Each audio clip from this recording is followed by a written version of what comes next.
Good day, folks. Thank you so much for joining us. Today we have with us Aasil Imran, associated with the banking industry. Came at a very interesting time, 2019-20, right around COVID. Had its own challenges at the time, but he's navigated through that. So without getting into any more detail, we'll get started by you telling us a little bit about yourself first, Aasil. Thank you, Sadbhai, for having me, and thank you everyone for watching. As Sadbhai mentioned, I moved to Canada about 3 months before we went into a lockdown. So that was a very interesting time to move here.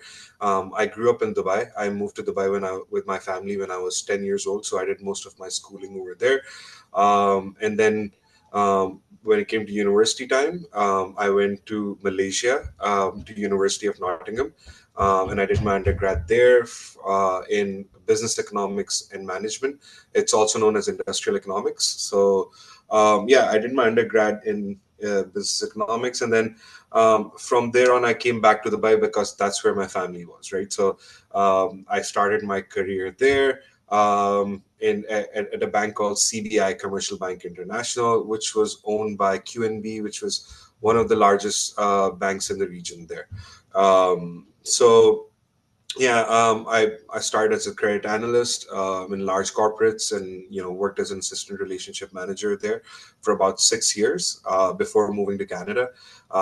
And the idea was to grow in that space. Um, and I think it was a very interesting place to start because it gave me a lot of exposure to how large corporates operate, different kind of lendings, different. It was a diversified lending model that the bank was pursuing. So I got to interact with a lot of companies from a lot of different industries and backgrounds, right? So that gave me an advantage as to when I moved to Canada because. I moved here, and when I got my PR and I was moving here, I decided that I want some credentials, Canadian credentials on my resume, because there's always that initial barrier that you need to break when you move here, which is about having some Canadian name on your resume, right? So I did a postgraduate certification from George Brown College in strategic relationship marketing, and that in hindsight, that turned out to be a great decision because when I moved here 3 months in, 2 months in actually, and we got into COVID, I had my first interview at TD that was lined up on a Monday. And that was the Monday the whole country went into a lockdown, and I never heard back from them. So, it was a very interesting time. And in hindsight, the reason I said it turned out to be a great decision was because I utilized that time where, every company went into hiring freeze, and it was so it helped me adapt and get through that phase while being productive. And then before I could finish that program, I got my first job here.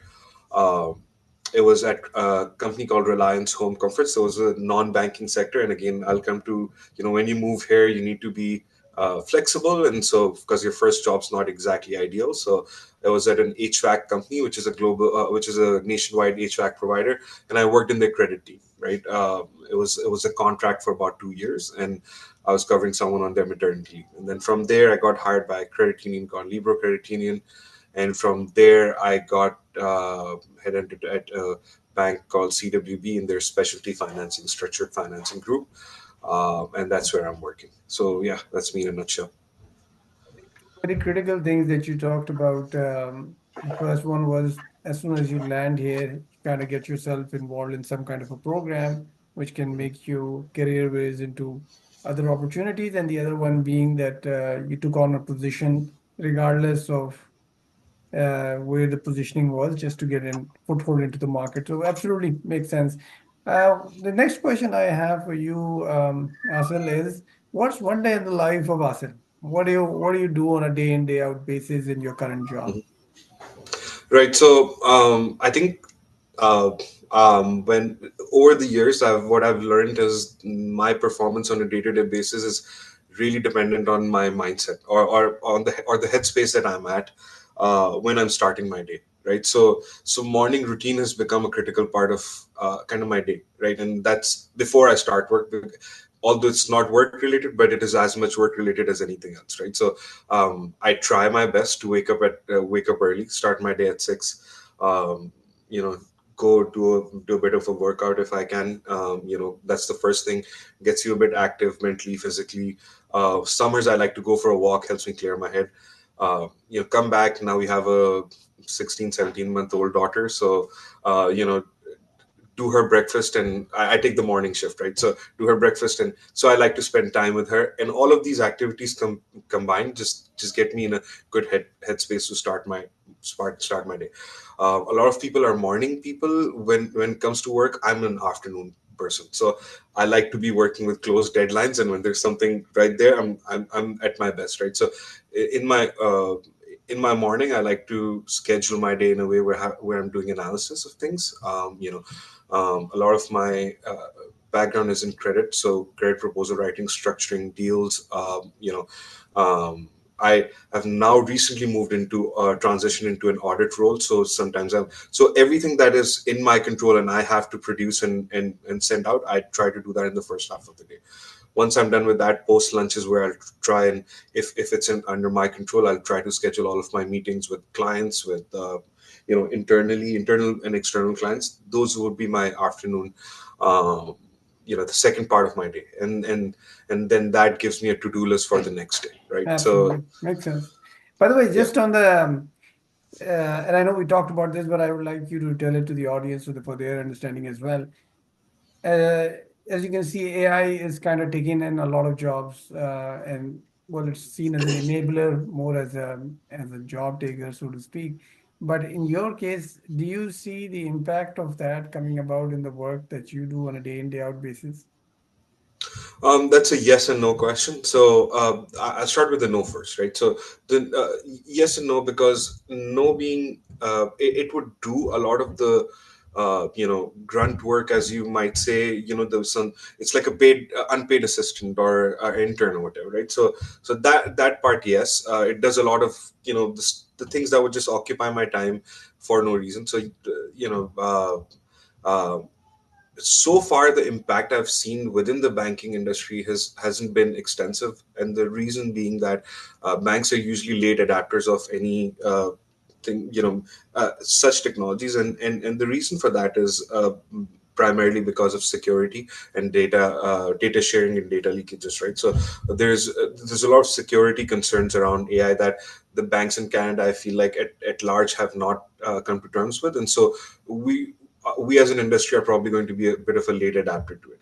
But in my day to day, and the second part of this is in my day to day, yes, personally it has helped me, and I'll give a very good, for instance, here is early in my role, I was asked to kind of automate something in Excel, and that was a pure like I had to write a macro to automate something for another team.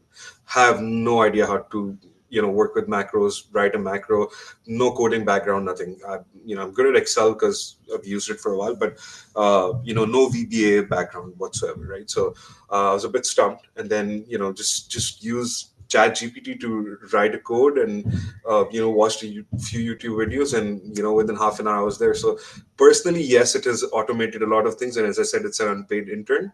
So I try to make use of it as much as I can and be an early adapter. But as an industry, I think we're going to be uh, you know Far going behind. to be a late adapter. Yeah. Yeah. One last question for you, Asil, and that is, for those folks who are moving to Canada and wanted to pursue the field that you are in right now, what advice would you give to them? There are a few, three or four things that I've come up with, and they're short bullet points, right? So first thing, applying for jobs is a job in itself, right? So I pursued a kind of two-pronged strategy. One was the networking and targeting specific jobs that I was interested in, and reaching out to the right people. But then there was the second part of that strategy was bulk applying. Just apply and see what comes through your way, because when you're new here, you need to be flexible and open minded. When you come here, you might not get exactly what you're looking for, but your first job's going to get you a Canadian name on your resume, and that's really your starting point here, and that's really what you should be aiming for first. And then from there on, I feel that you can be a bit more picky and establish some connections, and that helps you progress, right?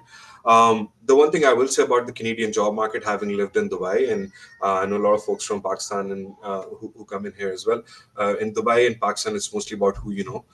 Canadian job market is very fair, is what I feel. It's competitive, but it's fair. So if you have the right credentials, and if you have the right mindset, and if you're able to articulate your ideas and explain to someone why they should hire you, there's a good chance you'll get hired, right? Okay. So, Makes sense. Makes so sense.